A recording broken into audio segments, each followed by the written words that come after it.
Fort Worth, Texas, here at the Texas Motor Speedway, home to many a famous racing series and divisions all around the world. Tonight, home to the virtual Northwest Truck Series, and it's going to be a really good show from all of us here at LSR TV. We say hello and welcome, sim racing fans, from myself, Greg Rentz, and Cody Wooten behind the cameras here tonight. And Greg, it's bound to be a really good show here in Texas. And you know, they say everything is bigger in Texas.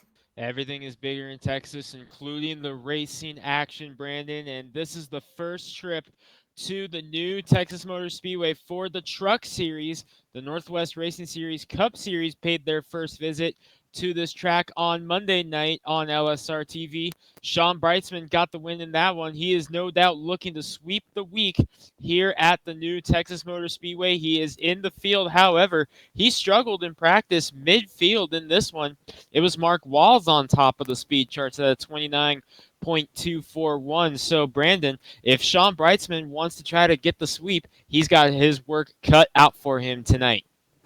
That he does, and you know, time will tell, as we know that these guys like these long green flag runs. They'll set their trucks up for that the long green flag run, especially at tracks like this, where we know it's a good possibility that we'll get them. But of course, this track is not an easy racetrack to navigate, as both sides of the racetrack are totally different and totally differently banked. So obviously, these guys are going to have a challenge on their hands here tonight.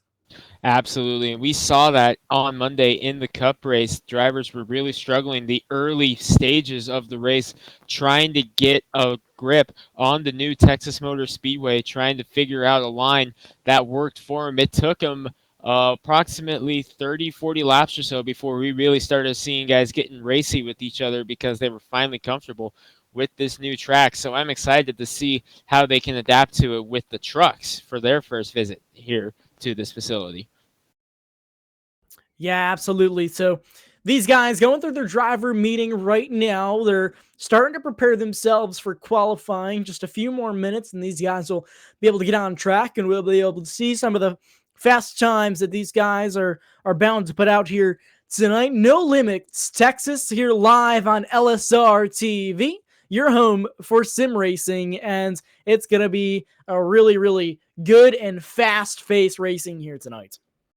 Absolutely. We are going to see a very, very fast paced 134 laps, 25 trucks taking practice time this evening. So it's going to be one heck of a show. Qualifying will be coming up momentarily as they are just finishing up the drivers' meeting. So, Brandon, the first trip to the new track here for this truck series, and what are you looking for these guys as far as this 134 lap race? What are you expecting to see out of them? Well, you know, I'm expecting to see quite a bit of tire conservation here, especially early in these runs. And you know, I'm unsure as any of these drivers are going into this race, as this is my first time calling a race at this newly configured Texas Motor Speedway. So you know, it'll be interesting for myself and these drivers to see what these trucks can really do here. I'm most definitely excited to see the opening laps of this contest because it is, it was on Monday, one of the most entertaining things I've seen in my time broadcasting here on iRacing. This is just my second visit to LSR TV. Both of them have been at this new Texas Motor Speedway, and it was one of the most fun things I've ever done in this position was being able to watch those opening laps and seeing drivers really trying to learn how the track was going to race. A lot of drivers taking it easy the first couple laps. I'm expecting more of the same tonight because, yes, a vast majority of the drivers in the field tonight were in the field on Monday, but this is an entirely different vehicle than the Cup cars. This is the trucks that are racing tonight, so I'm excited to see how they handle the first few laps. Yeah, these trucks obviously can really get down and dirty and get really aggressive with them. So it should be really interesting to see what they can do on the big mile and a half here of Texas Motor Speedway, the Great American Speedway. And so these guys, again, in just a few minutes, they'll be hitting the track for qualifying. That's when we'll be able to see who's going to be setting the quick time and who's going to be starting in the first few rows of this race. And as we know from the past, that doesn't always tell us who's going to be fast throughout the entire race. We've seen these guys that started mid-pack that have the better long-run setup in their trucks come from mid-pack and come up and win this thing. So, it's going to be interesting to see who can work their way up through the field here tonight. And our race on Monday came down to tire strategy as Sean Breitzman won taking 2 tires in this race on Monday. So I won't be surprised if we see more of the same here tonight. We might see some drivers, they have a little bit more freedom as far as setup they're allowed to use tonight as opposed to on Monday. So I'm expecting more and more drivers to use some strategy, and maybe they saw what Breitzman was able to do on those 2 tires and they learned and they said, hey, maybe I can transfer that over here on Thursday. So I'm expecting to see some strategy come into play before this race is over. Absolutely. And just so everybody is aware, the track is now open for qualifying, so we will soon enough see time start to roll in.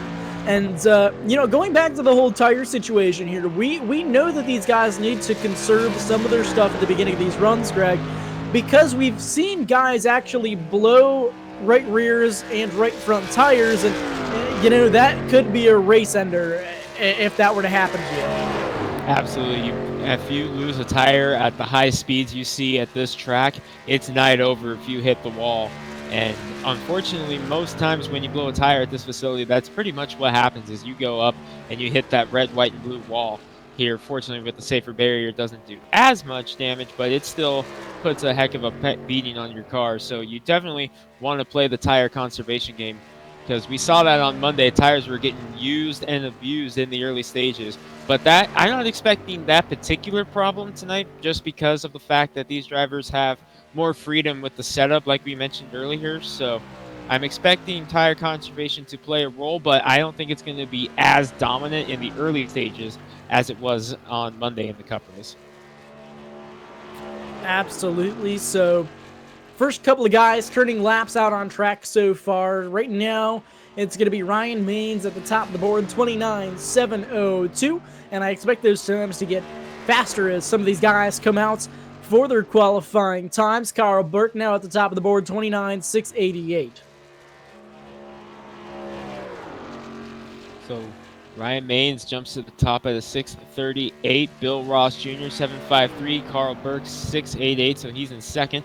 First laps coming in, and got to expect the second laps will be quicker here for this one, as we got a new driver on top, Frank Harris in the number 11. The first one into the fives at a 29.548 to set the bar, as the drivers who went out early are now wrapping up their second lap. And yes, we are seeing the times pick up. So the times are beginning to pick up a little bit here, Brandon. Bill Ross Jr. up at the top of the board right now, 29.305, and that is a bad fast lap around this place. Fastest in practice was a 29.2, so that's knocking on the door of that quick time. Bill Ross Jr. actually just a couple of 100s quicker than his practice time. He went a 3.27 in practice. Mark Walls was fastest in practice. He's second for his first lap, a 29.477. Immediately gets dumped by our new quick time, James Vining, 29.287. So a couple of guys coming with some big speed here in the later sessions, as Vining currently is on top, 29.287. I believe that is a tie with what Mark Walls did in practice.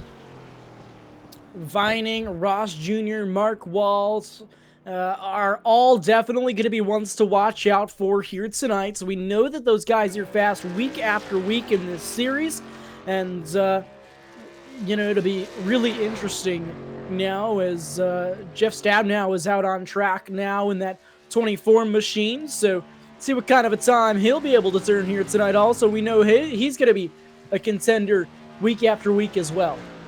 And Jeff Stabnow, he's going to be looking for some redemption. He had a car that had potential to really mix things up for the win on Monday, but got held up by a pit road penalty, had to or charge his way through the back, and while he was in the process of that, got caught up in an accident. So Jeff Stabnow, he is looking for some redemption. Here he comes to complete his first lap. The time to beat is a 29.287 by James Vining. Stabnow is middle of the pack, 12th, 29.965.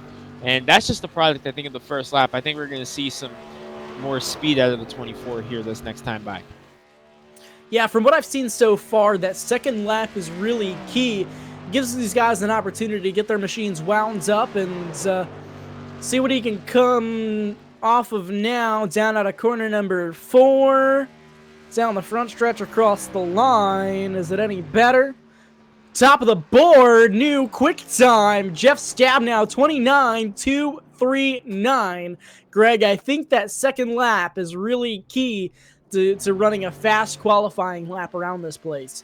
I was going to say, I think you answered the question there of whether or not the second lap is going to be better. I'm thinking the second lap is most definitely the money lap for these guys here. 17 trucks have taken time thus far. Quickest of them all, that red 24 of Jeff Stabnow, 29.239, beating James Vining by 6/100ths of a second.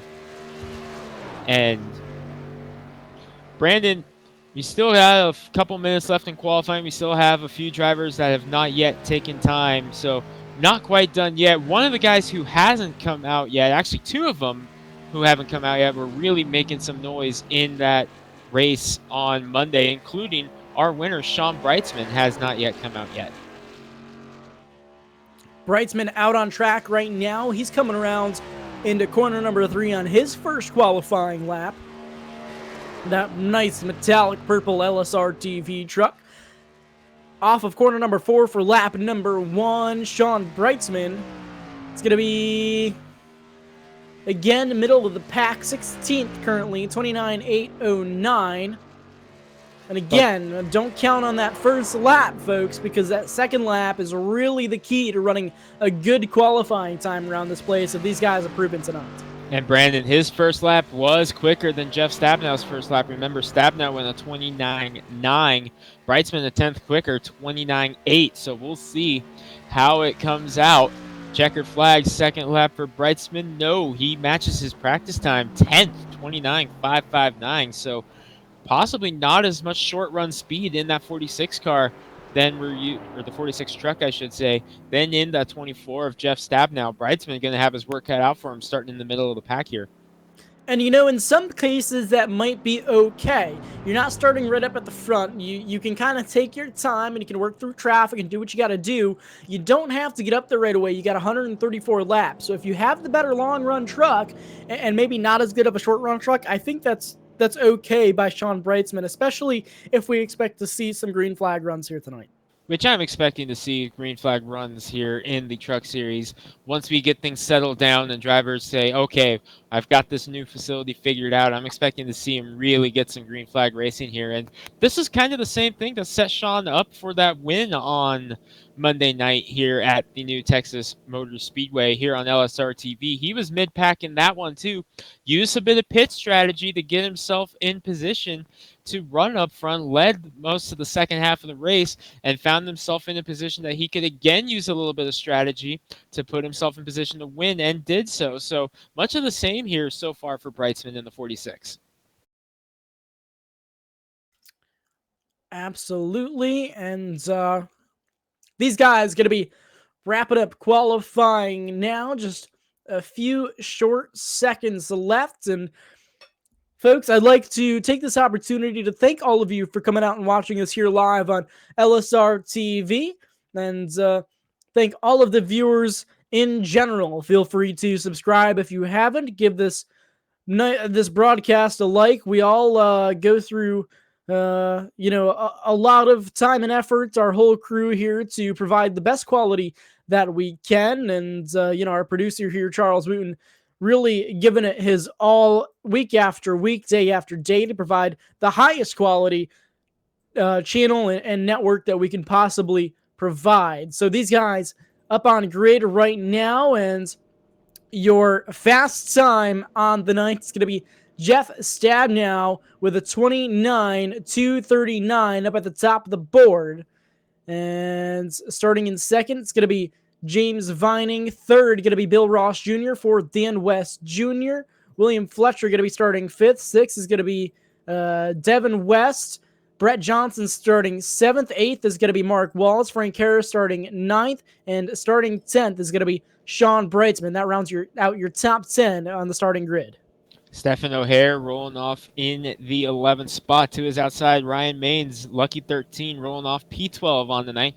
Rolling off in position number 13 is the 8 of Gary Nichols to his outside. Carl Burke, who also used a bit of strategy to find himself up near the front at the end of the race on Monday. Rounding out the top 15 will be Stephen Bartlett in the 79 with Corey Walters to his outside. He's looking for some redemption after the race on Monday. Another driver looking for it. Some revenge on Monday is John Ottenberger in the green number 89 with Dana Rogers to his outside. BJ Tidrick rounding out the drivers who took time tonight, rolling off in the 19th position. These guys getting set to roll off the grid now. So, going to be a good show here at the Texas Motor Speedway. Your pole sitter, Jeff Stabnow, going to be leading these guys to the green. We're going to take one pace lap around this fast 1.5 mile speedway, the Great American Speedway here in Fort Worth, Texas. So, of course, lights up on top of the iRacing pace car Ford Mustang are out. And Jeff Stabnow, James Vining, both going to be contenders here tonight, I feel, as they are week after week. And, of course, we always have a full field of stacked drivers and a full field's 24 trucks strong going to be taking the green flag here tonight. And again, we'd like to thank all of you for tuning in live to LSR TV and thank everybody in general. Again, please feel free to like, subscribe, and support our channel as we do appreciate it week after week. And Ford Mustang pace car getting ready to pull off this time down out of corner number 4. Ladies and gentlemen, buckle your seatbelts. The field is getting ready to punch the throttle. And green flag is in the air. Ladies and gentlemen, it's showtime in Fort Worth. Good start by Jeff Stabnow, but look out, Dan West Jr. was already peeking to the inside. One truck already going off. We have problems in the back of the field. One truck, I couldn't tell who it was, just shot into the infield there right on the start. Looks like it's going to be Frank Harris, and a really, really rough start to the night for him. He clears the track. We're going to stay green as coming down out of corner number 4 for the first time. Jeff Stabnow going to be leading the field to the green. We've got a battle back there. Looks like a little ways back, and looks like that's going to be Devin West in that 15, and Mark Walls in the 48. Devin West going to clear on the bottom now, down out of corner number 2. Walls with the nose in, or out front here of the 28 of Fletcher. He clears him and now goes to work on Devin West. Fletcher now is going to have to fend off Brett Johnson as Mark Walls tracking down Devin West. His father, Dan, though, is putting pressure on Jeff Stabnow, and Dan West Jr. and Jeff Stabnow, these two were up at the front for much of the Cup race on Monday. Much the same here to start this off as Stabnow leading them down the backstretch, but Dan West Jr. got a good exit there. Got a really good run off into turn number 3. Stabnow holding it, but bobbles up the track a little bit. That allows West to close just a little bit. Mark Walls, just so you know, has already broke into the top 5. He's +3 from his 8th starting spot. Stabnow still leads, but the man on the move early is Mark Walls in the 48, the former series champion. He's up 3 spots already. That he is, and making his way through the field quick as that 48 machine, as we see that these guys have really not been able to break away from each other much early in this run. And Greg, something else I'm noticing early in this run is there's a lot of wobbling going around from the back end of these race trucks. These cold tires, they take a couple of laps to heat up, and these guys are doing a good job of keeping control of these machines so far. And that's not just the thing with the trucks. That's just iRacing in general. The tire model that rolled out this previous season, it really takes these tires a few laps to come or come to what they want, as Dan West Jr. got a great run there off turn number 2 into turn number 3. He's gonna blow by Jeff Stabnow like he's standing still through 3 and 4. Dan West Jr. to the lead. Mark Walls, though, he has picked up another spot, as it looks like the tire situation is not hindering Mark Walls at all, as he is up 4 spots now. Dan West Jr. to the lead. Jeff Stabnow trying to get a good run off turn number 2 in the second. But now that those tires are beginning to come in, Brandon, when do you think you'll start seeing guys getting a little bit more racy and taking a few more chances like the likes of Walls and Dan West have been doing here so far? It's all about confidence in that race vehicle. And, of course, when you start to feel your truck coming in, you can start to push it a little bit more and more. I think it all depends on the driver and how confident they are in that vehicle. As we see a little bit more side by side back there, I see Stephen Bartlett kind of got a little bit loose up on the high side. And, thankfully for this wide racetrack, it does leave a little bit more room for error in case you get a little bit loose, as we see guys trying to push it a little bit harder already. And these trucks are really not taking it well so far. These tires really do take a few laps to come in. And we are here 8 laps into this one. Track temp is a cool, brisk 71 degrees. It is very cold out here on this track facility. 71 degrees, that's like ice cold for a racetrack here on iRacing. About the lowest we can go is about 70, 68 degrees. So this is an ice cold racetrack for what these guys may be used to. So once these tires come in, that's going to come in really good about 10, 15 laps into this run, which is about what we're beginning to get to now, because these drivers are really going to have a lot of grip in those tires once they come in, and we're going to see some lightning laps here coming up in just a few moments. Potential battle for the lead setting up once again. Jeff Stabnow is starting to pull right up to the back bumper of Dan West Jr. once again. And these guys, I have a feeling, are going to be fighting it out all race long. As one thing I noticed back there, you mentioned Mark Walls gaining a few spots. He just lost one a moment ago as he got into the wall down the back straightaway, and no harm, no foul there. I do see just a tad bit of damage to the right side of that race truck, and starting to fall off, I believe. That may have hurt him just a little bit. And it's showing, because he got passed by Stephen O'Hare and now getting passed by James Vining. That's not to take away, though, from O'Hare in the 41. He's up 6 positions. He started outside the top 10. We're on lap 11. He's already inside the top 5. So that 41 car is running, or 41 truck. And I'm going to see how many times I mess that up throughout the course of the day, as I don't get to do very many truck races, either on iRacing or at our local tracks here in the Northwest, where much of these guys are based out of. But Stephen O'Hare in the 41, he is flying right now, up 6 spots. And I'm curious, though, with that 48 of Walls, with that damage, how much that's going to affect him and how long he's going to try to hang on and hope for a caution, or if eventually it's going to get to the point where he has to pit because the car, or the truck, there it is again, just starts to get too much to handle. He catches a break, though, as we have a caution. Caution on the speedway, and so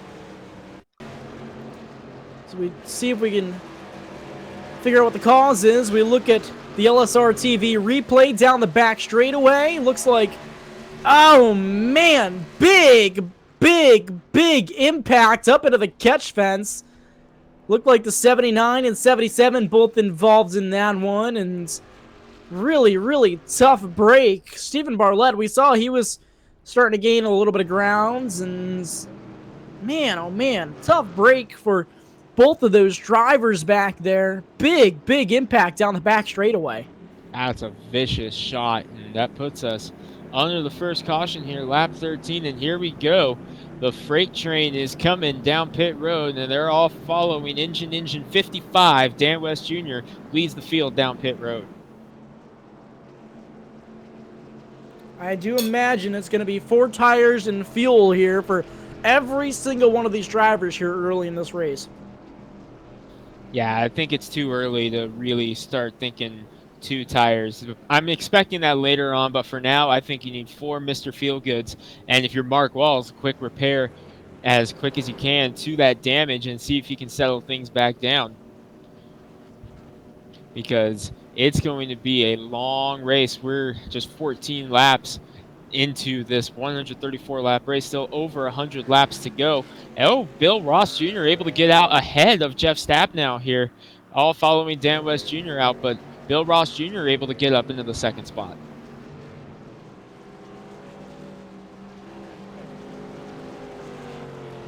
So all of these guys roll off of pit road. It's going to be Dan West Jr. holding that position out front as of right now. So, of course, 4 tires in fuel for all of these drivers here. I believe the 72 of Tidrick stayed out. That he did. He did stay out. I do believe he will end up ducking down this time, possibly. Guys up front. So BJ Tidrick going to be restarting here in the number 1 position. Now, might I just add a huge shout out to iRacing and iRacing Motorsport Simulations, the number 1 source for sim racers all over the world, and this newly remodeled Texas Motor Speedway. This place looks great. I love this new track. It was my first experience here Monday night with the Cup Series, and I fell in love with this track. I love the difference in turn 1 and 2 as opposed to 3 and 4, the new banking in turn 1 and 2.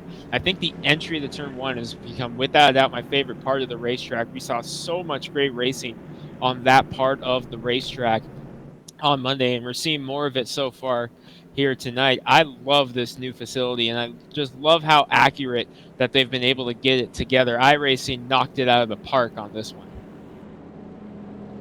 Absolutely, they did, as they have been with every single piece of content that they've pushed out, between the realistic damage model on these vehicles that they're adding, and you know, of course, these new tracks and a lot of new configurations coming out for a lot of these tracks. And what a huge success sim racing has been most recently. And you know, the circumstances fell into the right position, and iRacing really, they said they didn't really have to do anything. It just kind of fell into their lap. And you know, I guess being the number 1 source for sim racing, these guys, they've really proved that they are, because everybody jumped to iRacing. They couldn't have racing in real life, and they went to the one source that they could trust. And don't forget, on Sunday on Fox, the NASCAR Sports Invitational, or the Pro Invitational Series, will be right here at Texas Motor Speedway. You're getting a preview of that right now here with the Northwest Truck Series. The Cup Series will be at this very facility, this exact version of Texas, coming up Sunday on Fox. Check your local listings, and you're getting a preview of it right now. And that, once again, like you mentioned, talks to iRacing just really being in the right place at the right time with everything that's going on in the world right now. Absolutely. And you know, man, is this just I love sitting here in iRacing, and I love broadcasting, and you know, this whole thing is just relaxing, and it takes my mind off the world. And well, it's racing, it's motorsports, we still have it. It's in sim racing form, but it's real racing nonetheless. And these guys are stacked up, doubled up, and ready to go back green flag. Racing here is the iRacing official Ford Mustang pace car, getting ready to duck off of corner number 4 down into the safety of pit lane. It's going to be BJ Tidrick going to be leading these guys back to the green flag, heading into the restart box now. They're on the throttle. Green flag is back in the air.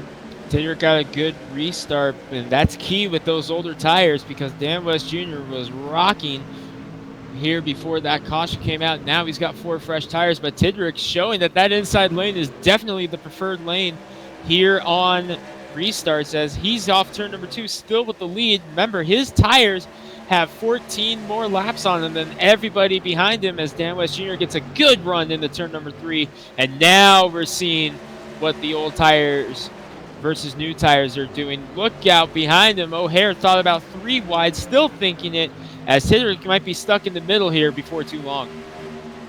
Down into corner number 1. They're still going to be side by side for that third position. Almost a little bit of contact. Up the track goes the 24. Big save by Jeff Stabnow, as he's going to lose a couple of positions, but that could have been a race-saving move for that 24 machine, keeping that 24 machine under control. And, well, he is losing spots, but it's better than wrecking a race truck, and he gathers it back up and works on getting back up to speed. And he's got to get down to the inside. Perhaps he will here. Yes, he does. He gets in front of Sean Brightsman. So Jeff Stabnow up in the lead a majority of the race after starting on the pole. Restarted here in the top 3, and he is fallen all the way back to 9th now as he tries to begin his charge to the front. So Jeff Stabnow, his Thursday night not starting off the way he wanted it to, as fortunately for him, he's got a nice long race to really settle things back down and get himself back in this. But I want to give another shout to that 41, Stephen O'Hare, up to 3rd now after starting 11th. That 41 car must have something here on the long run, because my oh my, Brandon, that 41 is flying through the field. Stephen O'Hare making his way up through the fields, already up into the 3rd position now, and has his eyes set on 2nd place of Bill Ross Jr. And you're right, Greg, he has some serious speed coming up through the fields here so far. O'Hare is on a rail. He's 0.4 of a second behind Bill Ross Jr. right now, who in turn is 0.4 of a second behind Dan West Jr. So a couple of juniors up front here, 1 and 2, with Stephen O'Hare in 3rd. We'll see how they stack up this time by 0.4 of a second between West and Ross, and 4 seconds between Ross and O'Hare at the line this time. And Ross was the fastest truck of the 3 as he gained a 10th on West and also gained a 10th on O'Hare. So the fastest truck that lap was the truck in 17th, that white and blue 17. And Brandon, maybe Bill Ross Jr. kind of saying, hey, my turn to be quick here, as I'm going to try to reel you in, Dan. Yeah, I believe all of these guys are pretty equal at the moment, especially for this early in the run. And I don't think any of these guys are really trying to push the issue too hard here so far tonight, as we watch Mark Walls make another pass. He's making his way up through the fields once again, and Mark Walls currently in that 6th position, making his way through the field, got his eyes set on the top 5 right now. But you know, I think these guys really just try to save their stuff right now. We know that this run could have the potential to go green, as it kind of already has that feel to it. You know, you don't want to take any risk and use your stuff up early in a run and have nothing left at the end. And with the field being single file and spread out like it is, this is a great opportunity for these drivers to really kind of just settle in, not worry about track position at this particular moment, and really just try to figure out what your truck is going to do on the long run, as O'Hare up in front of Mark Walls is beginning to reel in Bill Ross Jr. So O'Hare found that gear that he was looking for at the end of that first run and is clicking once again. But as this race goes single file, if you can catch up and get around the guy, sure, but I wouldn't be too worried about trying to get as many passes as possible right now, especially with the fact that this is the first time at this track for these trucks. Really, I think we're going to see guys spending a majority of the next 30-40 laps or so really just kind of trying to learn what the truck is going to do in different situations at this new track. And I'm not expecting a whole bunch of moves, as there's one in the back there. As I say that, Jeff Stabnow gets around Brett Johnson. Stabnow already back up 2 spots after his little shake-up about 6-7 laps ago. Back up into the 7th spot now. Actually, he's going to be in the 6th spot as he got around Brett Johnson, so make that +3 for Stabnow. So guys settling in. Good battle beginning to shape up for the 2nd spot, as Devin West, the son of Dan West Jr. up there, he has caught up here.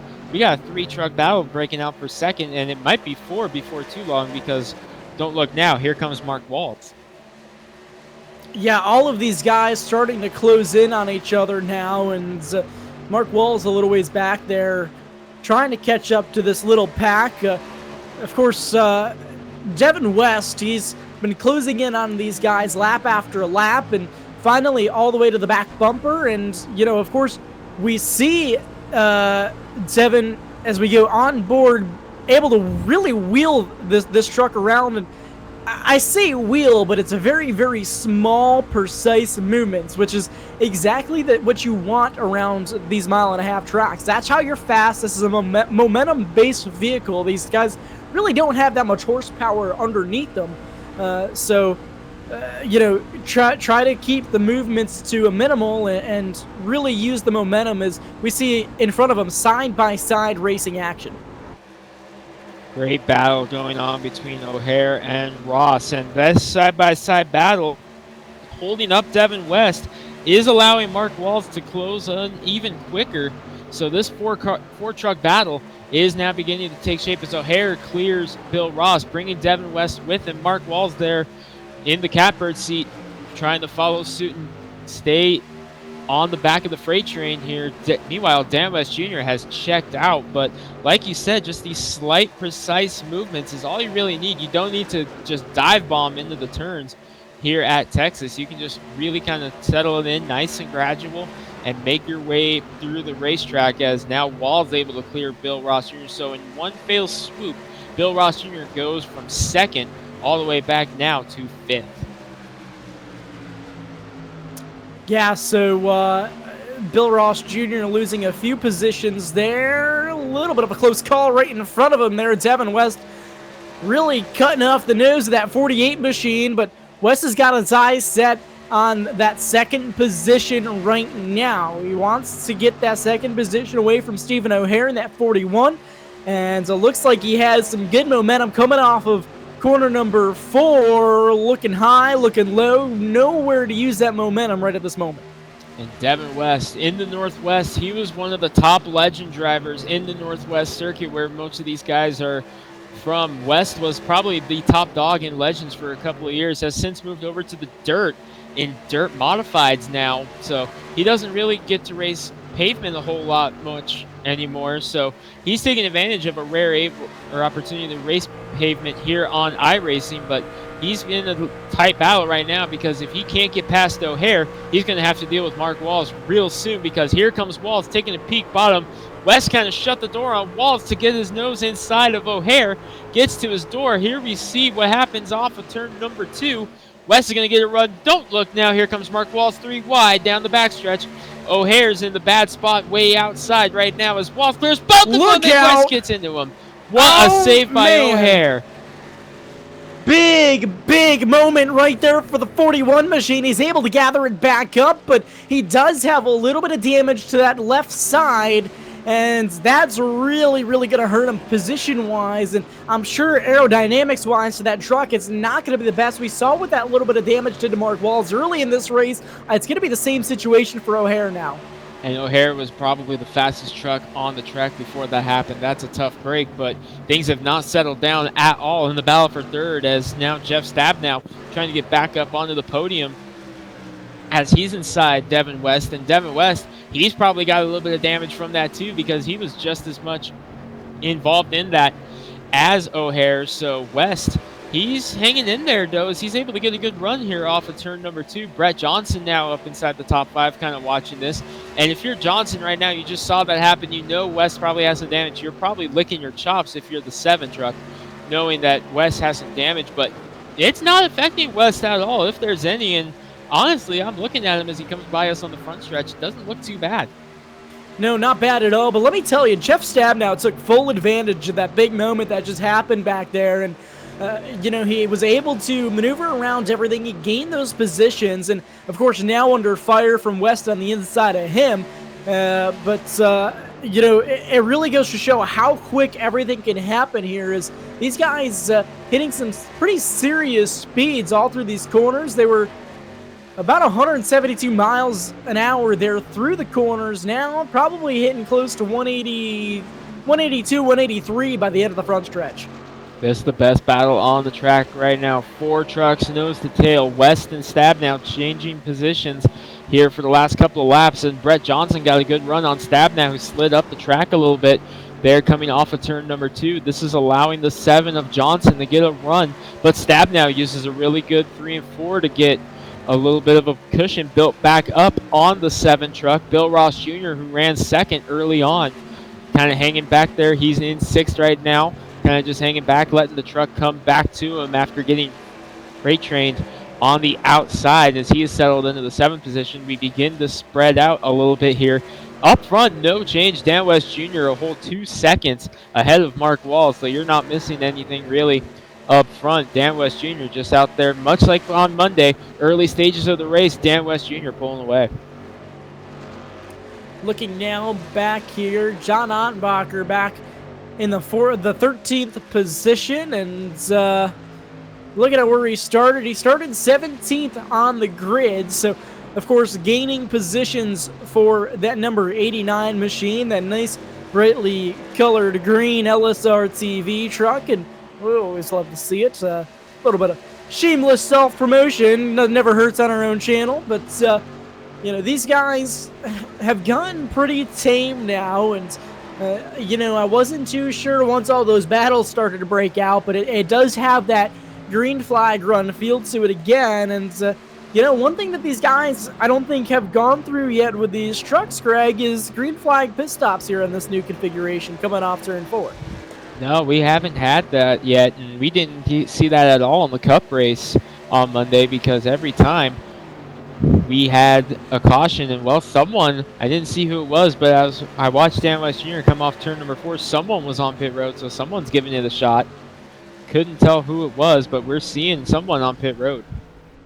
I believe it may have been Dan Stussy, and he has pulled it behind the wall, so he will be done for the Knights. And yeah, so Dan West Jr. currently out front. He's got about across the line just over a 2-second lead from the rest of the field. So 2.270 seconds across the line that last time, to be exact. So yeah, he is pulling away as of right now, and he is showing some really promising long run speed in that 55 machine. As we look back here to the 9th position, possible battle up here in the latter half of the top 10. These guys starting to get close to each other. It looks like William Fletcher up here, he started in the 5th position, so dropping back a couple of spots, currently sitting 9th. And you know, of course, it is still fairly early in this race, as we haven't even hit the halfway point yet. Yeah, haven't hit the halfway point. Good 3-truck battle here for the 8th position. That's Ryan Maines in the 13. William Fletcher, the 28. Monday night's winner, Sean Brightsman in the 46. The bright purple LSR TV entry. Rolling in where he started in 10th position. And Sean Brightsman in that 46. He has been one of the top drivers in the series for quite some time. I believe he's the defending champion of the series and won a lot of races in this series last season. So Sean Brightsman, the 46, no stranger to victory lane, and kind of just riding right now. If anyone's going to try the strategy game later on, I would put my money on the fact that it's going to be the 46 of Brightsman. I'm looking for him to make his way to the front via some strategy calls here soon if he gets a shot. Yeah, you know, it's always really interesting to see how that plays out, as we're looking Brett Johnson looking to gain another position from Jeff Stabnow in that 24 machine. You got the 7 down low, almost slipped up the racetrack. He's using the seam to his advantage, help him turn just a little bit more and trying to get the run off the corner. And it looks like give that momentum to the 2nd lane, as Stabnow is going to hold that position up there. And really on the outside lane, your strongest part of the track is going to be corner exit. We saw it right there with Stabnow, able to get the good run on exit. That's because, yes, you're able to carry more speed on the outside, so you're able to get a better jump on the top as opposed to the bottom. The preferred lane is probably still the bottom, but you're not carrying as much speed on the bottom. Because of that, you're able to get a much stronger run on the outside. So the inside lane better on entry, outside lane better on exit, and Stabnow knew it, so he didn't really worry too much about Brett Johnson getting the run on the inside there, as he was able to get a really good run on corner exit that time by. And Johnson going to try to set him up again, and he thought about possibly even high side there. Stabnow, he's kind of taking the bottom away. Stabnow knows that the inside lane is really strong going into the corner, so if he can take that inside lane away, he can then focus on his line through the corner, and that includes the corner exit. Absolutely. So these guys getting a little bit spread out once again, and so mentioned this earlier, but a pretty unique configuration of Texas Motor Speedway. It is totally different on both ends of the racetrack. So turns 1 and 2 has about 20 degrees of banking. Turn 3 and 4 has 24 degrees. Turns 1 and 2 is also now a lot wider through this new configuration. And, turns 3 and 4 really have not changed much. Their primary focus on this whole place was throughout turns 1 and 2, but it throws a real curveball as far as everything goes. As we see guys on pit road now, 4 tires in fuel for BJ Tidrick as the first round of green flag stops coming at us now. And remember, BJ Tidrick was on the tires he started on. He stayed out under that first caution to lead a couple laps. So these are the first fresh tires for BJ Tidrick. He had to go 47 laps on those tires as Dan West Jr. passes him by to put him now 2 laps down after that pit stop. A change for second also in the midst of that. Devin West into number 15, the son of Dan West Jr., has moved into the second spot as he got around Mark Walls in the 48 truck. So BJ Tidrick finally able to get those initial tires off and able to finally try to get a run here, but he is 2 laps down now. The strategy call staying out not working out for him this time. Yeah, so Devin West moving into that second position in the number 15 Chevrolet Silverado.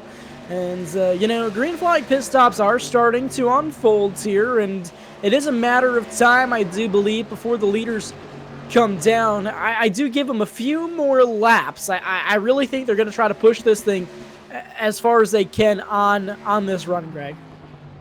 And Dan West Jr., he knows that green flag pit stops are coming up, so he's not really going to slow down as he has a 3-second lead. He's just going to keep running his pace. He has been on a torrid pace right now, and he's probably happy that this run has gone green as long as it has, because he's able to really figure out what his truck is going to do on the long run. And Brandon, I got to say, if this race goes a long green flag run distance, it's going to be hard to bet against that 55 because that thing is flying right now.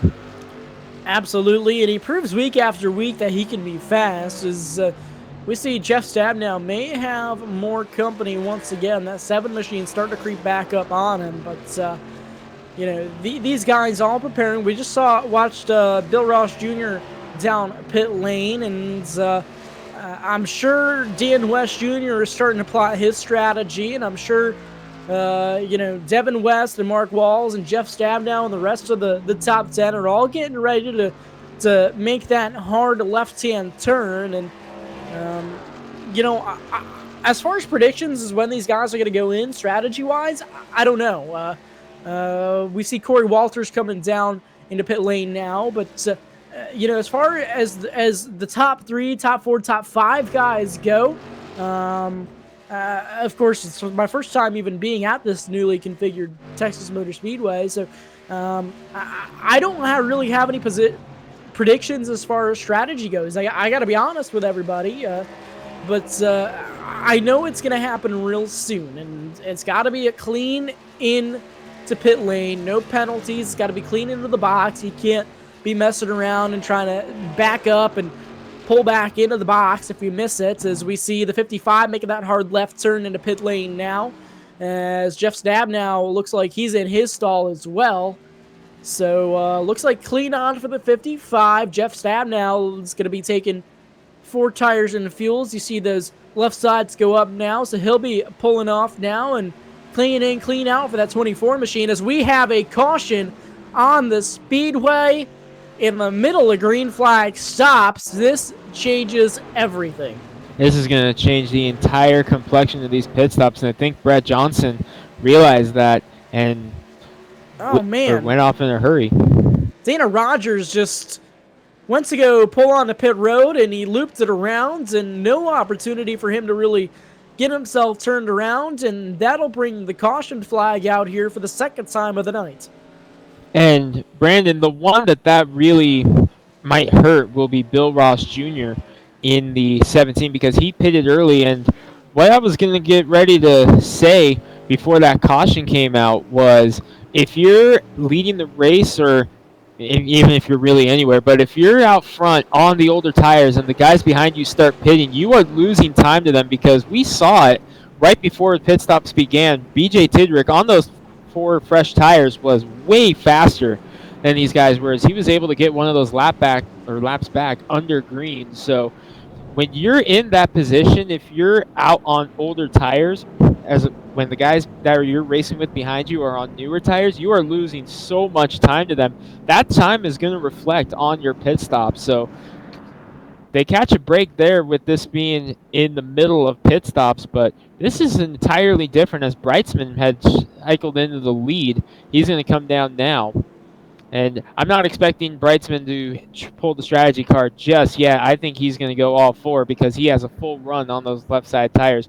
We'll see how this all shakes down with who's out front and whatnot by the end of it. But Sean Brightsman was leading the race there at the time of caution, but the rest of the field who had not yet made their way on the pit road is doing so now. One guy who's definitely going to be happy to see a caution is that 41, the Stephen O'Hare, because he can finally get that damage addressed that came from that incident earlier with the 15 of Devin West. He had fallen back to the 8th position after being probably the fastest truck in town in the first 20, 30 laps of this race. Absolutely. And as these guys finish off pit stops, we're going to go to a quick commercial break, and we will see you guys when we return.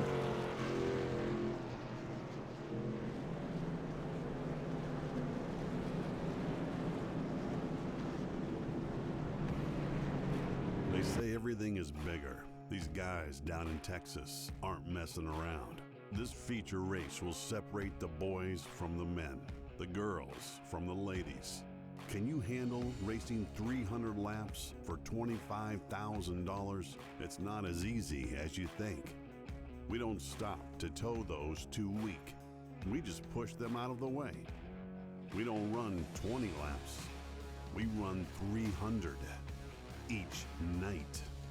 We don't care about what you and your boys have under the hood. Bring all you got. Don't be scared. Call my Cowboy Jack today to get signed up. It all goes down on October 2nd and 3rd in Mesquite, Texas, just outside of Dallas. Kenny Wallace is coming back this year to try again. You don't have excuses. Go to LoneStar600.com now.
All right, race fans, welcome back to LSR TV and tonight's coverage of the Northwest Truck Series here live on your home for sim racing at the Great American Speedway, the Texas Motor Speedway, also known as All Out Texas, as these guys are stacked up, doubled up, and ready to go green flag racing once again. And Greg, Take him away. The entire field was shuffled up under that caution. Dan West Jr. back out in front. That hasn't changed. Everything else has changed around him. We've got Ryan Maines to his outside with John Ottenbacher in the bright black and green 89 LSR TV entry up there in the third spot. Carl Burke to his outside. William Fletcher rounding out the top 5. Brandon, as we come to the green, we're racing once again with an entire new lineup. Let's see how this one unfolds. Dan West Jr. not letting anything change here on this one. He is way out to the front in that 55. Now, Dan West got an awesome restart there. Is there going to be a little bit of side-by-side action for the second position? That top line, 13 got a little bit too high. That's Ryan Maines, as he's going to fall back to that third position right on the tail of that 89 machine in front of him. Maines hanging on to the back bumper of Ottenbacher for now. Meanwhile, behind that, a battle breaking out. Look out, here comes Stephen O'Hare. He wants to show that he was the fastest truck in the Lone Star State before that incident happened. And just like what happened on the previous green flag run before that happened, that 41 is flying right now. He's going to try to follow Ryan Maines to get back around John Ottenbacher as the two black trucks make their way past Ottenbacher there. Look out, O'Hare in that 41 car is flying once again after getting that damage repaired. He's back up to third already. Stephen O'Hare, he has his eyes set on that second position now. Ryan Maines in the 13, doing everything he can. He slides up the racetrack just a little bit. That'll open the door to the inside. Stephen O'Hare is going to be a side-by-side, a drag race down into corner number 3. Now 41 on the inside, 13 up high. And it's almost a little bit of contact there, but Stephen O'Hare is going to clear, move him up to P2. Stephen O'Hare, I think, was showing that he was the main competition for Dan West Jr. in the 55, wondering if something happened on his qualifying lap that put him back in the 11th spot, as he just got around Ryan Maines to get back up into the second position. I believe this is the highest he's been all evening thus far, as now he's got a shot to get back up there to Dan West Jr. It was a second last time by. We'll see what the margin is this time by. West crosses, now O'Hare crosses, and O'Hare was faster that lap while fighting with Ryan Maines. If I'm Dan West Jr., I'm keeping one eye on my mirror at that 41 truck, because he is a little bit faster than me right now. So Stephen O'Hare, we haven't seen the last of this 41 truck.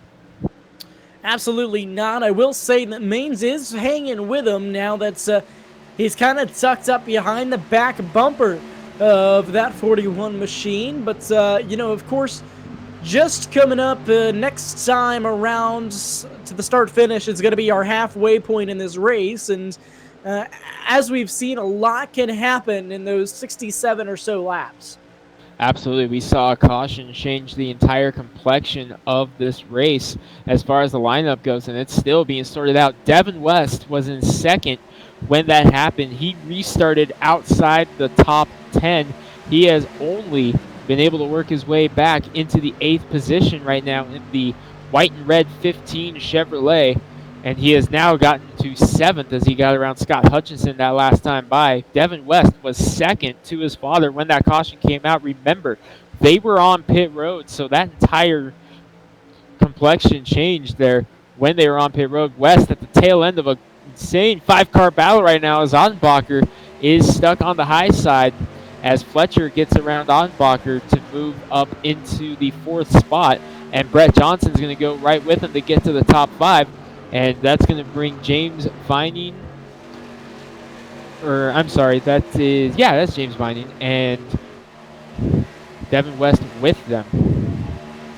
Yeah, so Ottenbacher losing a lot of spots up top, as, you know, it's really hard to get that second groove going here. And, you know, these guys just really haven't had the opportunity to go up and try to put rubber up there. And that's the biggest thing, as we see some side-by-side racing in front of those guys, as Vining taking away another position. That's Brett Johnson up there in that 7 machine, losing another spots, and he quickly falls into line once again. And now we see Mark Walls ducking out of line behind him. He's looking to gain positions once again. And Brandon, I actually was looking at the score, and James Vining is currently being scored a lap down. He is the first truck 1 lap down, but that black and green 333 is 1 lap down. He's trying to get back up there to get his lap back as West kind of going 3 wide here. Look out. We're going to go 3 wide off turn number 2 as Fletcher on the outside, Vining a lap down. Devin West on the inside. He backs out of it. So James Vining, he's up there just trying to slice his way through the field. We know that 333 is fast because he qualified outside front row. So he's got the speed. Unfortunately, things just not going his way. I think he may have gotten pinned a lap down when that caution came out.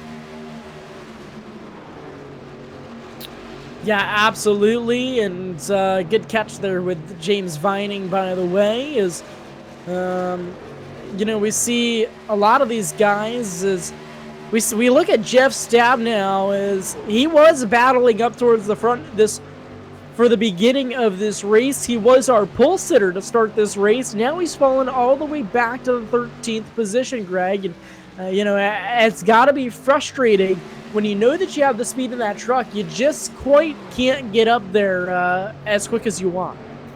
And Stabnow, he had a great run going, like you mentioned. So being shuffled back in the 13th position right now, that's got to be frustrating. He's trying to catch up right now to Carl Burke, who unfortunately for him has fallen like a rock after restarting this race inside the top 5 on that last restart just a handful of laps ago.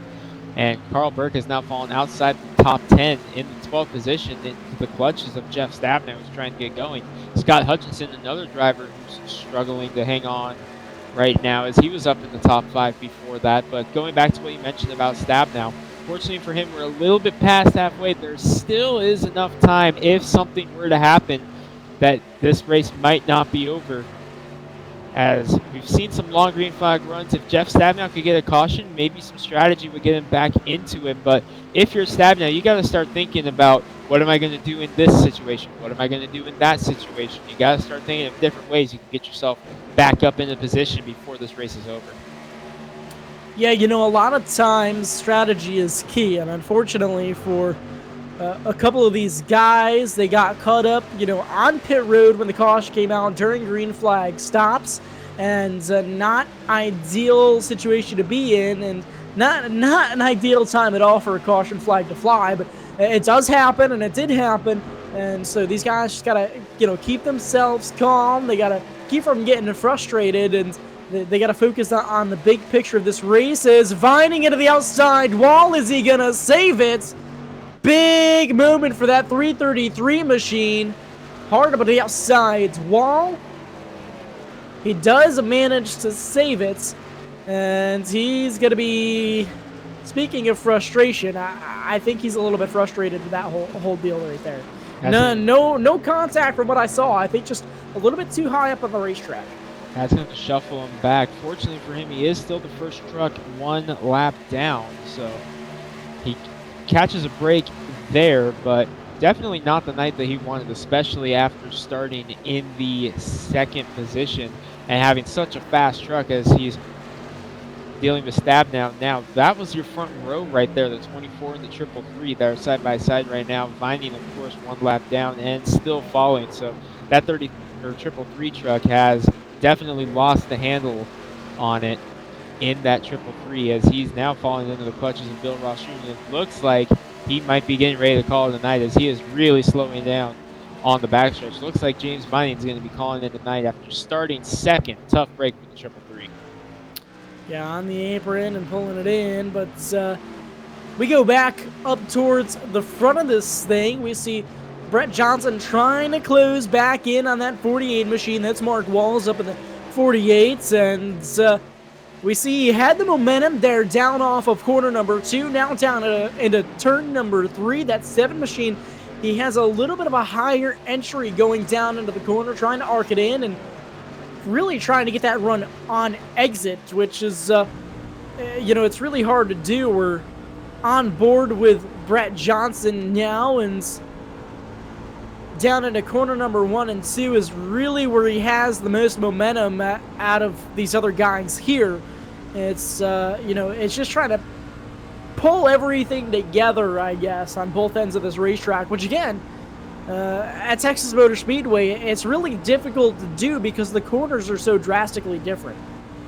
Yeah, we see here as they come through the front stretch, you'll see here, this is the new corner, turn 1 and 2. This is what they changed with the new configuration. Considerably less banking here in this corner than turn 3 and 4. You'll see it here as they roll down the backstretch towards 3 and 4. Turn 3 and 4, I believe, was left relatively untouched when they reconfigured this track. This is how turn 1 and 2 used to be, the corner that Brett Johnson and Mark Walls are in right now. Walls taking a little bit of a higher entry or exit off of turn number 4 than Johnson did there. So you see right there the drastic difference between turns 1 and 2 and 3 and 4. And that turn 1 right there, that really has been the main passing point on the racetrack here for these guys in both the Cup race on Monday and this race. A lot of passing has been done there in turn 1 and 2. I think taking that banking out and forcing them to play with the brake a little bit more may have set them up for a little bit more of a passing zone there as opposed to how that turn used to be.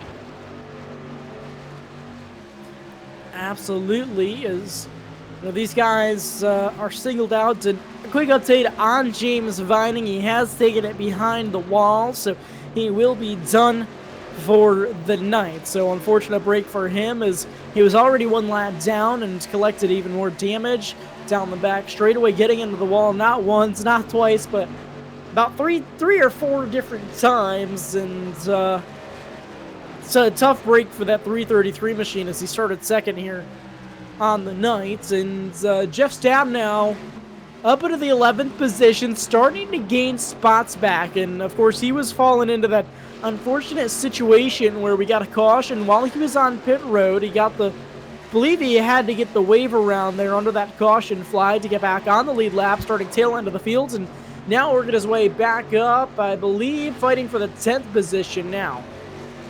Yeah, this should put him back into the top 10 if he's able to complete this pass on Ottenbacher, which he will. And that, Brandon, I believe, is the first pass, at least I've seen tonight, that a driver was able to make on the outside. Most drivers have been making the inside lane work, so maybe that outside lane is beginning to come in a little bit. Like you said, before that last restart, drivers hadn't really gotten up there a whole lot because the inside lane was the preferred line. So maybe now that outside lane is beginning to come in a little bit.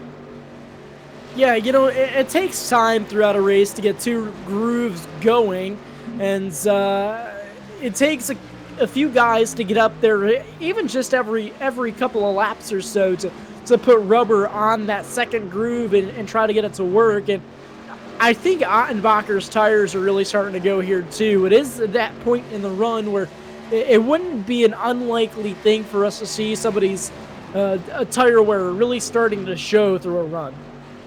And we're starting to see a taker on pit road. I believe it's the 13 of Ryan Maines, who is taking a break on the pit road. Yes, it is. So we are starting to see green flag pit stops, and it's Ryan Maines. Restarted in the second position, had fallen to about 6th or 7th before this. He's going to begin the brigade on the pit road. Remember, it was right in the middle of green flag pit stops last cycle that a caution came out. So Ryan Maines is hoping that doesn't happen, and he's going to try to take advantage of the fresh rubber and really try to gain a lot of time on these guys before they start coming in. Yeah, absolutely. So one thing I'm looking at also is the time difference in these laps is about 2 seconds or so from new tires from the old tires to the new tires. So he may gain a little bit by pitting early. It's not going to be much, but we know that small advantage could potentially affect the outcome of the race. So green flag pit stops have started for some of the guys that have been running up front. And, of course, the big thing on this pit road is clean in, clean off. You want to be clean on the pit road, clean into your pit stall, and you want to be clean off pit road. No speeding penalties coming off, because that'll hurt you big time. The driver I'm watching now is the 17 of Bill Ross Jr. He was one of the early takers on the last cycle of green flag pit stops, and now that the driver has come in, I would be expecting Bill Ross Jr. to really start thinking about coming in, because he was one of the early takers last time.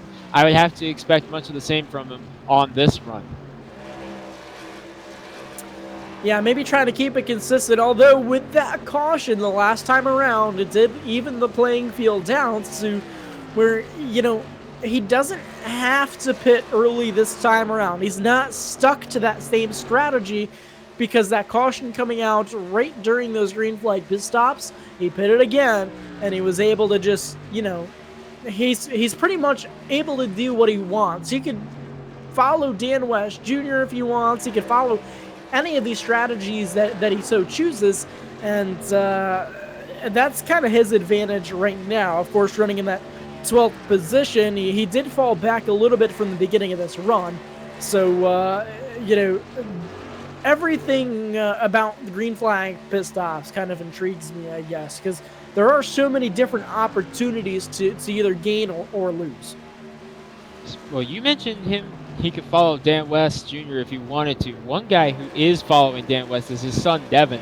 He has picked his way back up through the field, up back into the second spot, which is where he was before the green flag pit stop started last time. He has worked his way back around Stephen O'Hare and is really flying right now. He's running some of the faster laps on the track, second only, I believe, to his father, Dan. So Devin West, the red and white 15, has cycled back through into the second position. And Brandon, he was really the big loser when all that happened on pit road with the caution coming out, because he was in second when that happened. He restarted well outside the top 10. He has fought his way back under green to the second spot. Yeah, you're absolutely right, Greg. It's all the way up to the second spot. We know that he has the speed in that race truck, as both Dan West Jr. and Devin West have, and I guess you could say it runs in the family is the true speed. But there's a couple of guys, or a few guys really, that have really fast race trucks. They've just proven that they have that consistent speed over these long runs. For sure, as the field continues to wind itself down. I've only seen one other truck hit pit road, and believe it was one of the trucks who's being scored a lap down, so not sure we've seen the real beginning of pit cycles here on this one. Devin is running a little bit quicker than his father. The margin was 3.8, now 3.2, so here on the longer run, maybe the 15 has something for his father if we start getting somewhere, as we see a couple more takers on pit road. I believe that may have been the 8 of Gary Nichols, another truck who's a lap down. Yes, it is the number 8. He's got some damage to the rear of that truck, so something happened to the 8, as right there on the back of the tailgate, there is some damage on the 8 of Gary Nichols. We see now Bill Ross Jr. coming down into the pit lane. He's going to go for 4 tires and fuel here on this stop, and he was clean in and hoping for clean into the box and clean out for Bill Ross Jr. in the 17, and he does just that. Clean into the box. He's going to go for, again, 4 tires and fuel on that 17 machine. And he, again, is one of the early takers here on pit road. Ryan Maines coming in as early as he did really kind of threw everything for a loop there. Ryan Maines, the 13, he's pitted so early. Yes, he's gaining so much ground on them all right now. However, once everything cycles through, he might be in a little bit of trouble in that 13 truck just because of the sheer amount of tires he already has on everybody. He's a lap down right now in that 13 truck. He's already has so many laps on those tires. Yes, he's faster than them all right now just because of the fact that he has fresher tires. But once pit stops cycle through, if he's not out front when it's all said and done, Ryan Maines could be in a lot of trouble because he has a lot more laps on the tires than these guys will once these stops cycle through. Yeah, absolutely. As we see Tom Green coming down into pit lane for his pit cycle here, as we saw he was involved in an incident earlier, and now we see Mark Walls. He's been a contender all night here, up throughout the top 5 and the top 10. He's coming in for 4 tires and fuel now, that 48 machine, as well as Jeff Stabnow. And those two pitted on the same lap on the previous run as well. So Stabnow and Walls probably working together saying, hey, I'm going to pit on the same lap as you, the teammates, 48-24. Where have we seen that before here in racing, with those two numbers being teammates together? Walls out first, Stabnow not having the night he wanted after such a strong start, gets going.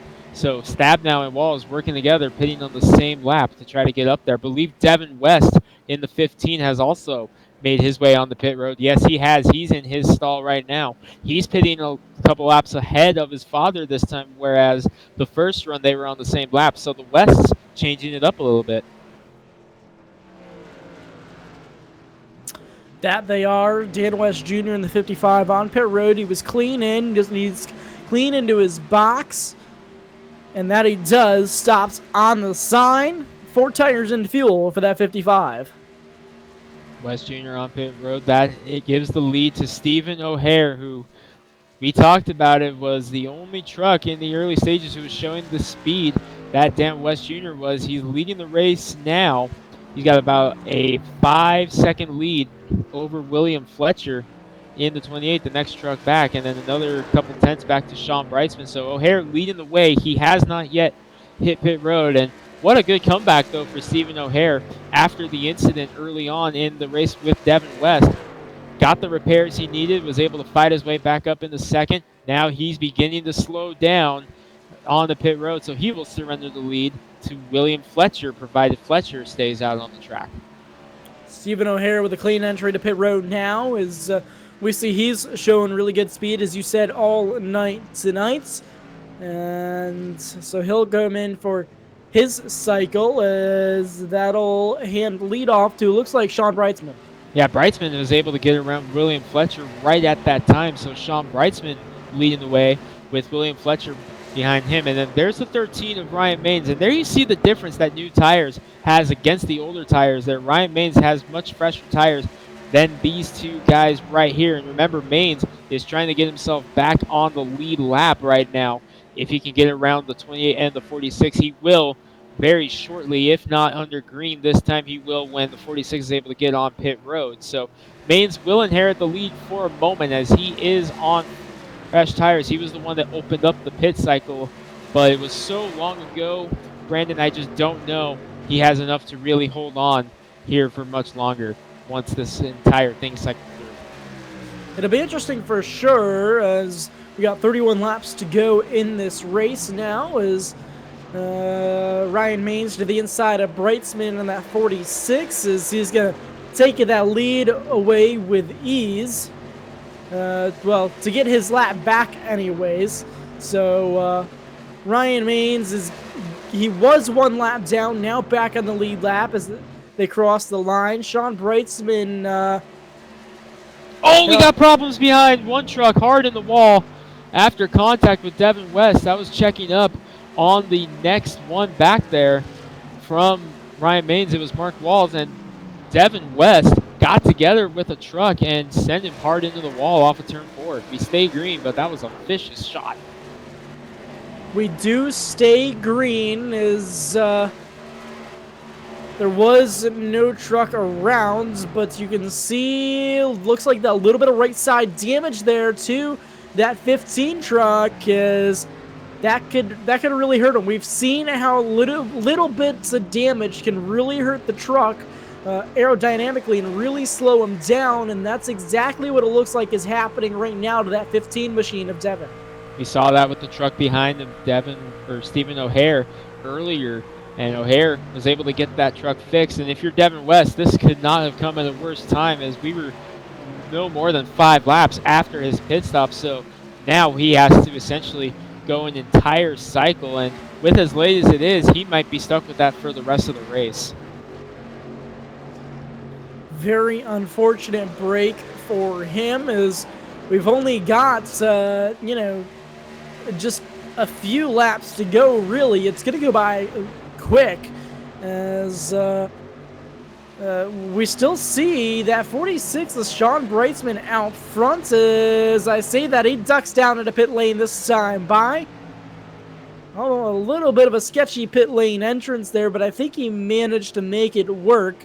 So that'll hand the lead off to, I believe, Dan West Jr., as he's going to come around in that 55 machine. So it does cycle back around. Dan West Jr. going to be right there on the points, and Ryan Maines going to be up into that second position, or that third position rather. Mark Wall is going to be hanging on to the second spot.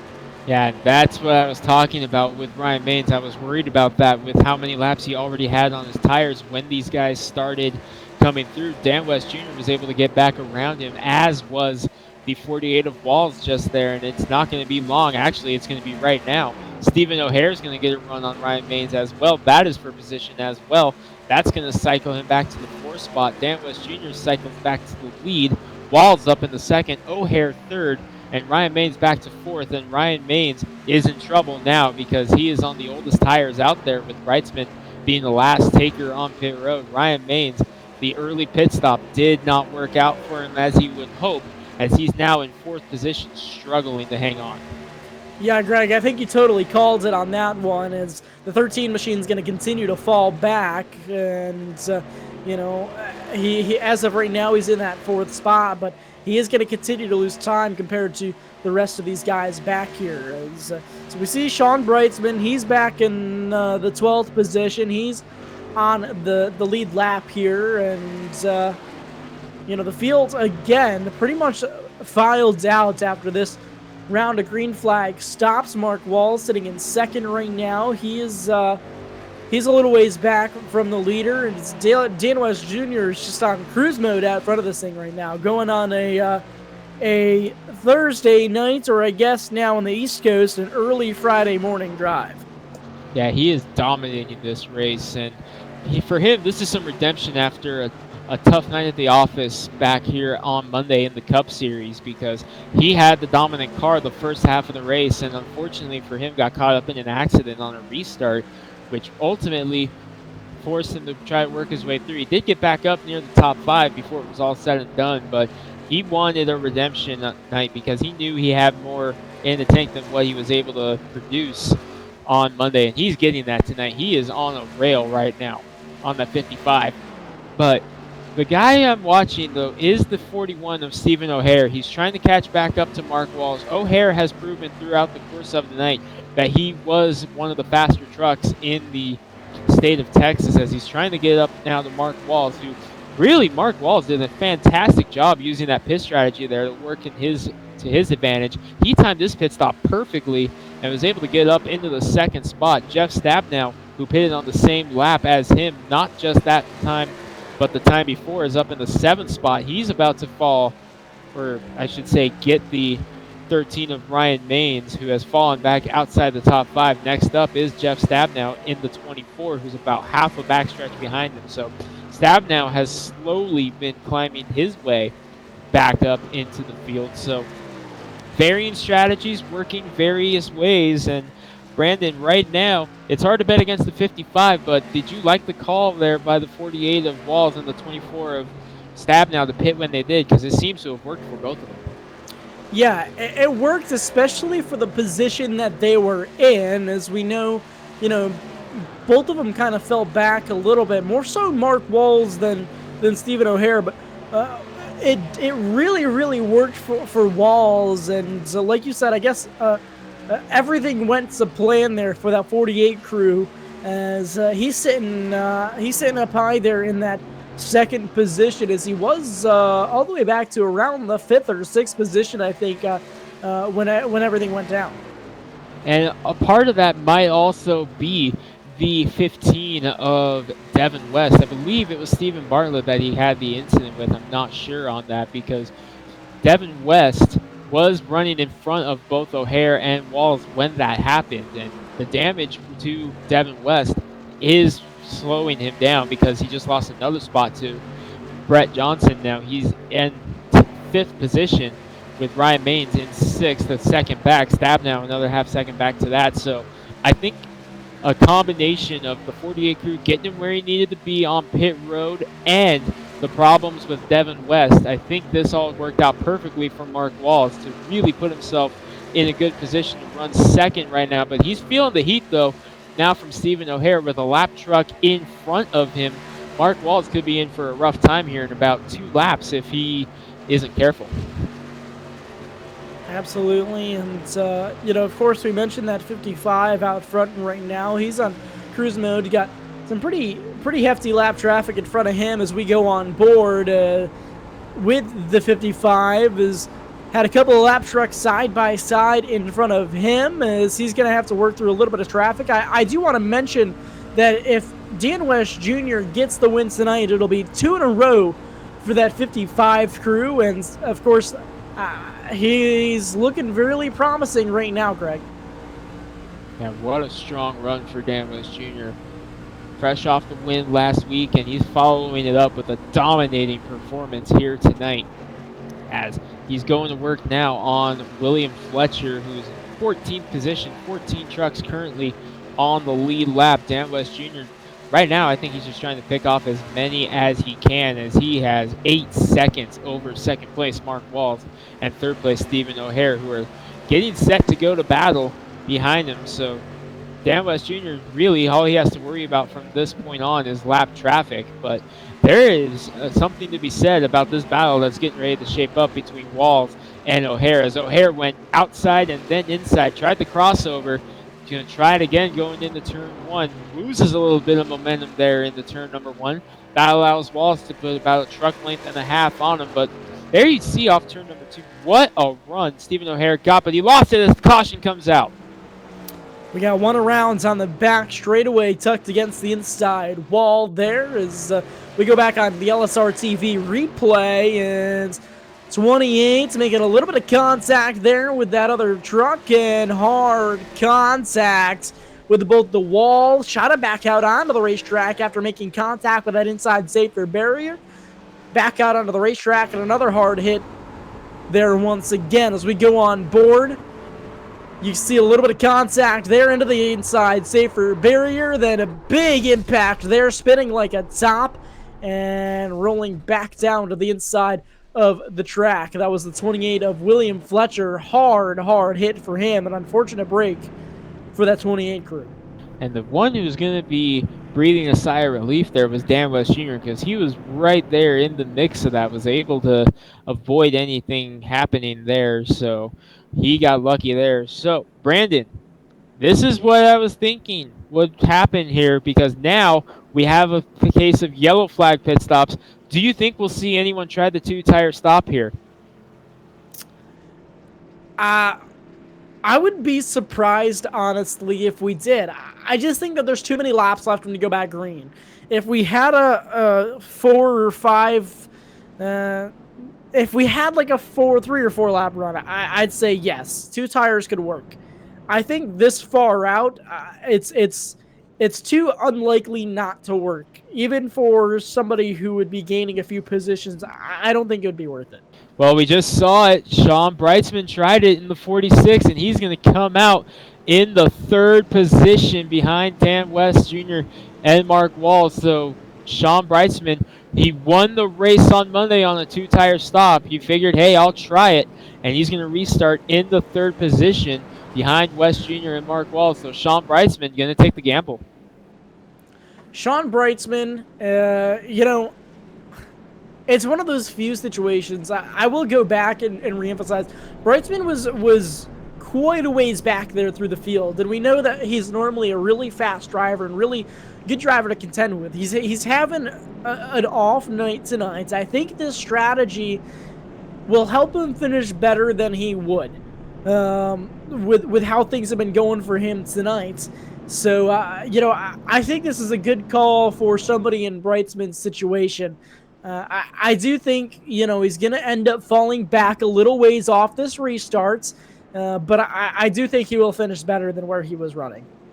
He made the 2-tire stop work on Monday night. However, the difference here is there he was able to restart up at the front. He was the control car. This will not be the case this time, because he has to deal with the guy who's been the fastest truck all night long, Dan West Jr., in front of him. So Brightsman, I think you're right. I think this is just ultimately going to help him finish better than he would have, as he was hoping he could have gained a little bit more ground and try to get it out in front of the 55 and the 48. It worked to get him up into the top 5 here late, but I'm just not sure that it's going to work out in favor of him to put the LSR TV colors in victory lane tonight. And I think it's one of the things that I talked about earlier, Greg. It's looking at the big picture of the overall race. Right now, I don't think he was expecting to hold the lead or get himself into victory lane with this move, but I do think he wanted to get himself a little bit closer to the front, give him that opportunity to finish that far closer up to the front. Maybe try to get away with a top 5 or definitely a top 10. I think he could get away with here with this strategy. Overall big picture, I think he's looking at the points race. These guys all battling for points, and the further up he can finish towards the front, the better he's going to be off heading out of Texas on to next week in points. Yeah, so Sean Brightsman playing the long game here tonight, here late in the going, and I like the move to make a play for points. Yes, it's still early on in the season, but it's never too early to really start thinking about that, to set yourself up for the second half of the year into the playoffs, because this is such a good opportunity for him to really gain some points here. And Brightsman trying to get up there, get as many spots as he can. I like it, but I just don't foresee it being a winning move tonight. But hey, maybe we'll be proven wrong. We didn't think it on Monday, and he wound up holding on. So if he can get lucky and maybe make a move here in the first couple laps, we might see something. Yeah, I mean, I can't say that we haven't been taken by surprise here, especially with a series here in the past. So it'll be interesting. But as we see right now, lights are off on top of that Ford Mustang official pace car, and again, want to give a shout out to iRacing here for everything that they do on this service. It is the #1 source for sim racers all over the world. Getting ready to go back. Green flag racing this time out of corner number 4. It's going to be Dan West Jr. and Mark Walls leading these guys to the green flag. Pace car getting ready to duck off this time around as we see these guys all tuck up on the throttle. Green flag is back in the air. This might work for Brightsman as he's able to get in front of Mark Walls. The nose is in front of him. He's got the preferred lane into turn number 1. Yes, it will work. He's able to get in front of the 48 of Walls. Brightsman now going to try to get up there to the 55 and take advantage of the fact that those tires take a lap or two to get brought in. But Walls is going to get to the inside of Brightsman, and he's going to go around. Caution flag is in the air. Hard contact at the outside wall. Big wreck down in corner number 3. Big time pile up here at Texas. All started at that second position as we look on replay. The 46 went around with help from the 48s and some really hard hits going on there to bring out the caution flag as big time late race crash here. You see the 46 up to the outside wall, and it looked like the 55 making contact. 58, 07 involved. 77, I believe that was back there. Man, oh man. And what a tough break for Sean Brightsman, using the fast repair to get back out there quickly. But the strategy call looked like it was going to work out better than we thought, and he might have a shot at running down Dan West Jr. if he could have gotten lucky in the first couple laps. Unfortunately, the luck ran out for Brightsman, and now we're going to have to set him up again. But, man, that's a tough break for Sean Brightsman. The winner on Monday just said, hey, you know what, I'm going to try it and throw a curveball at everybody, and it just doesn't work out this time.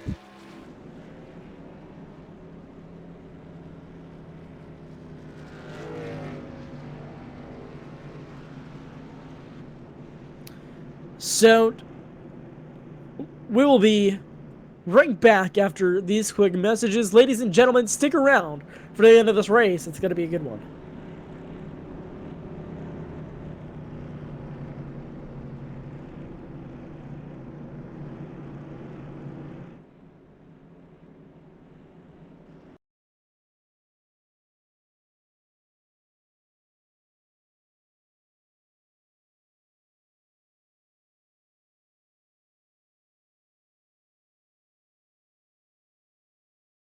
today and see why we're different than all of the other auto parts stores. Buy local, buy premium parts, buy smarter. Buy your auto parts from AOC Auto Parts, located at 14342 Northwest Boulevard.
Hello, everybody, and welcome back to LSR TV, your home for sim racing. As we're here at the Texas Motor Speedway, the Northwest Truck Series. As we got a late race caution, and these guys are once again stacked up, doubled up, and ready to go back green flag racing, Greg. Going to be a shootout to the finish. Less than 5 laps to go when we come back racing. Dan West Jr. leading the way. Mark Walls in second. Stephen O'Hare, who has proven short run he's just as quick as Dan West Jr. He's in the 3rd spot. Jeff Stabnow has made his way back up into the 4th spot. Devin West with a little bit of right front damage still from that incident, rounding out the top 5. Yeah, so these guys are ready to roll here once again, down, making their way towards corner number 4. The pace car is going to drop into the safety of pit lane this time around for what we could see as the last restart of the night. Dan West Jr. on the throttle. He leads these guys back to the green flag, and a great jump off that restart for the 55. Not surprised all week long here at Texas, and no matter what the race was, the inside lane was the preferred one on that restart. We see it there, Stephen O'Hare getting up in the second. This is what that 41's been wanting all day long, a shot on a short run at Dan West Jr., and he's finally got it here in the closing stages. Watch that 41 to pull any move he can out of the hat to try to get up there to Dan West Jr. in the closing laps. O'Hare wanted it. He's got it. Here's his shot. Side by side for that 4th position back there. Jeff Stabnow is going to take that away with just 4 laps to go here on the night. As these guys going to try to single out. Big wiggle from the 24 back there. Now they're going to be a drag race to turn 3 once again for that 4th spot. West on the outside of Stabnow. Look out, there's a shot, a little big wiggle from the 15 as a tail slap from the 24.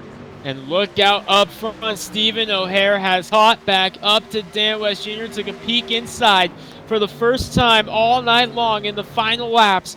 Dan West Jr. has competition in the rearview mirror. It is Stephen O'Hare and Mark Walls hanging in there too.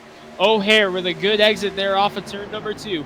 Here they come into turn number 3. Coming to 2 to go. This time by O'Hare is right there on Dan West Jr. Mark Wall's there right behind him if something happens. Stab now is cleared west. 2 to go. And O'Hare taking a peek to the bottom for the first time all night. We have a challenge for the lead. Side by side for the lead with just 2 laps to go. Now down the back straightaway.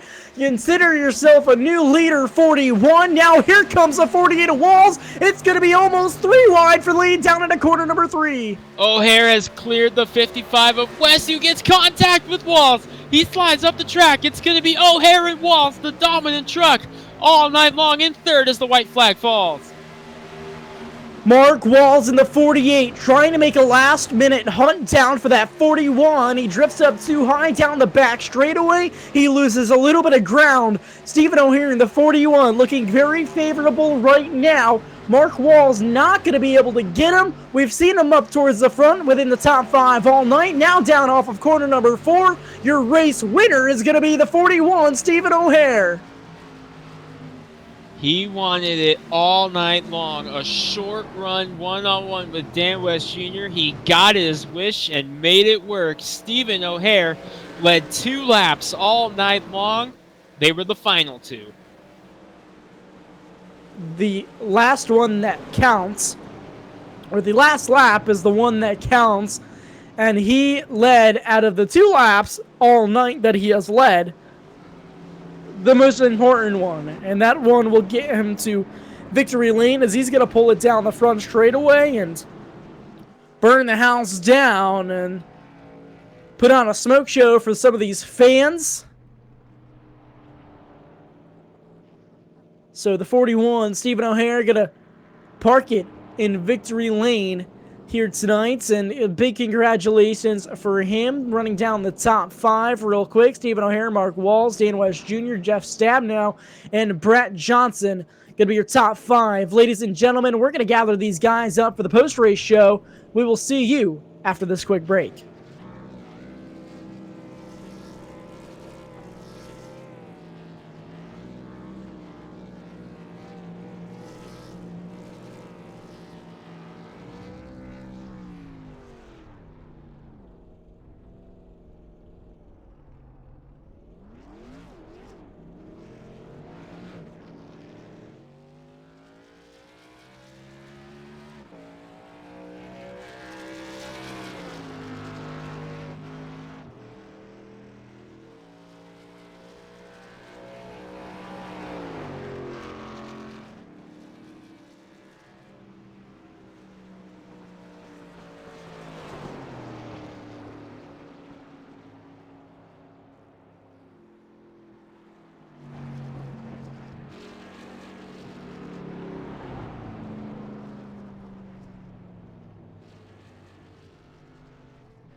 Hello, everybody, and welcome back to LSR TV, your home for sim racing. Gonna run through results real quick for you all as your race winner on the nights, and that in spectacular fashion. The number 41, Stephen O'Hare. Mark Walls finishing second. Dan West Jr. finishing third. Fourth is going to be Jeff Stabnow. Brett Johnson finishing in that fifth position. Devin West, unfortunate break for him, getting damaged, finishing sixth. Bill Ross Jr. finishing seventh. Eighth is going to be Ryan Maines.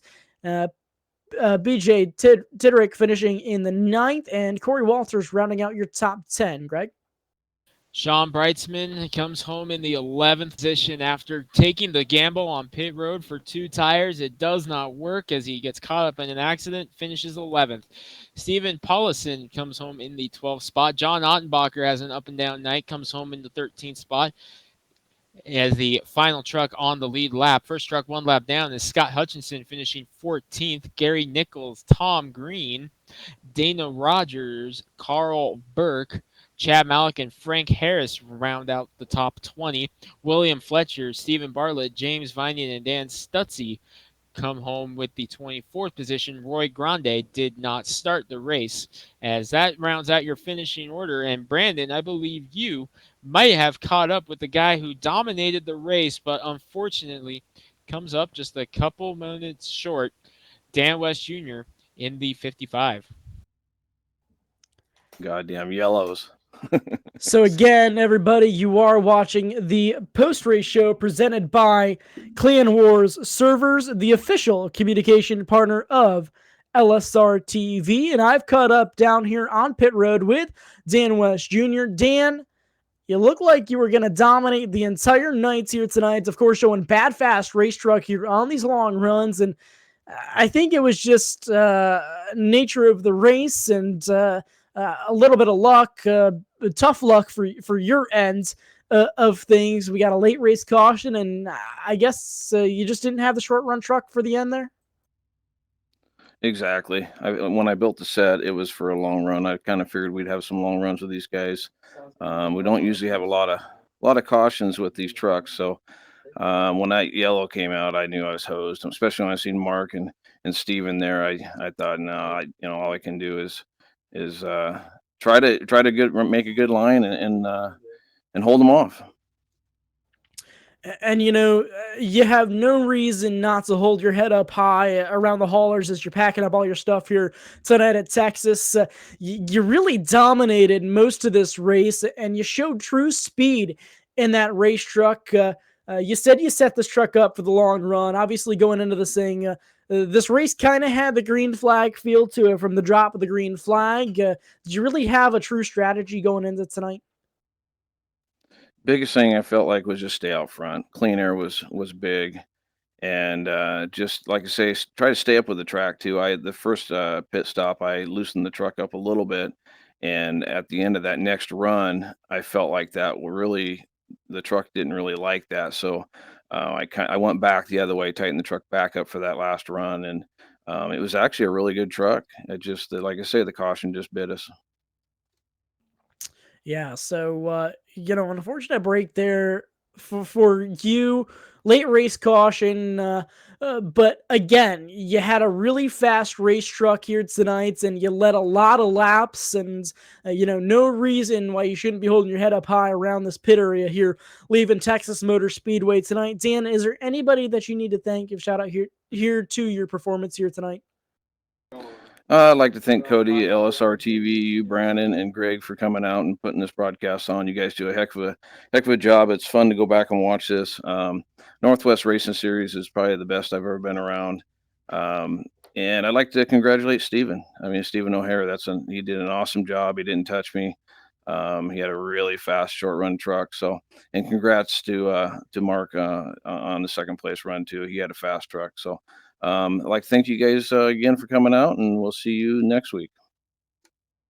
All right, Dan, thank you for talking with us tonight. And once again, congratulations on your podium finish. Thanks, guys. I do believe Greg now has caught up with second place finisher Mark Walls. Yeah, Mark Walls, Greg Rentz, LSR TV. You got a copy. 10-4. Hey, Mark, you had a kind of a quiet night. You rode around the top five for most of the night, and then you had a really, really good pit cycle there under green flag there late in the going to get you into the second spot right at the crucial time. And honestly, it just worked out for you there at the end. Yeah, that final green flag stop, I got on there really good. I thought I was gonna get a speeding ticket. It was that close, but we were set up for the long run. Went a lap down early with the caution right after we pit there under green, and went back to about 15th. And man, to come through the field, those tires are nothing at the end of that run. So to see those late cautions definitely helped put some rubber on the truck. Yeah, it did a really good job, and being able to fight back up to the second spot has got to feel good, especially after the incident there with Sean Brightsman. Did you have any damage on your truck after that, or was it still handling just as good as you wanted it to after that? Now it was confirmed I had some damage on the right front, a little bit in the right rear, but at that point with that many to go, it was hammer down time, and we were ready. And it worked out for you. But what happened there with between you and Brightsman there on that last restart? I'm gonna have to go back and look at the replay. I know I definitely went in there hot in the three on four tires, and within 10 to go, we're gonna drive hard, and I don't think he was expecting me to take it in there that hard, and we made contact. So I'll have to go back and watch the replay. But I apologize if it was my fault getting into him. At 10 to go, we're going for it. All right, well, Mark, it works out at the end for you. A second place run after a quiet night, able to get up here on the podium. A second place night, good points night for you. I know you got to be happy with that. And who do you want to give a shout out to? Yeah, we'll definitely carry this momentum. That's 2 weeks in a row finishing second. We're gonna get this first spot here soon. But we got to thank Wallace Beard Co. all over that 48 Chevy Silverado. We got to thank Young Living. Those are our two sponsors on the truck tonight. And we got to thank everyone at LSR TV. You guys do an awesome job. The quality of these shows are just phenomenal, and it's great to be a part of it and provide the racing that we do for you. All right, that's Mark Walls, another second place. That win's coming, sir. Good luck the rest of the way. Thanks, bud.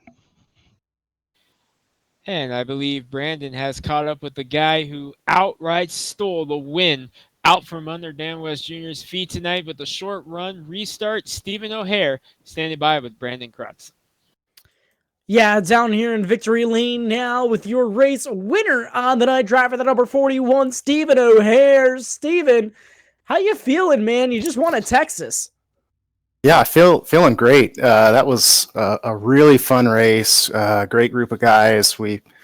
I felt like I had a really fast truck in the early stages there, and at the beginning of the race, we got some contact with the 15, I think, and that kind of dropped us like a rock. So the second run, I just let it all out. Figured I'd kind of size up the competition, and realized I'd have to save something for the end. But that late caution helped me out quite a bit. Absolutely, it did. We know that you had a fast truck all night tonight. Dan West Jr. Himself admitted he just did not have the short run speed. You took full advantage of that. Go through that last restart for us. Yeah, Dan had the truck to beat absolutely all night long. I didn't have anything for him. So having that short run just worked out great for me. I was pretty excited knowing that I was going to be starting behind him because I felt like I was going to get a good jump. And as long as I could, hang on his bumper, I'd have a shot there. And I got a great run through 3 and 4 and just tucked up on him, and was able to just sneak my nose inside going into 1.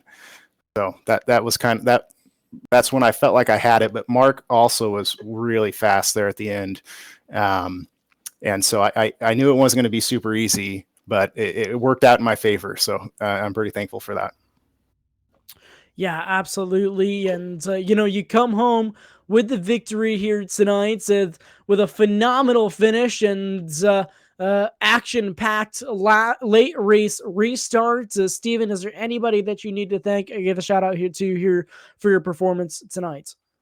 Yeah, absolutely. Thank LSR TV. It's really neat to be able to, stream these races and have a viewership, and also the Northwest Racing Club. This is my first season with the club, and just a great group of guys, a lot of fun. So I'm learning a lot. So it's nice to get a W in here.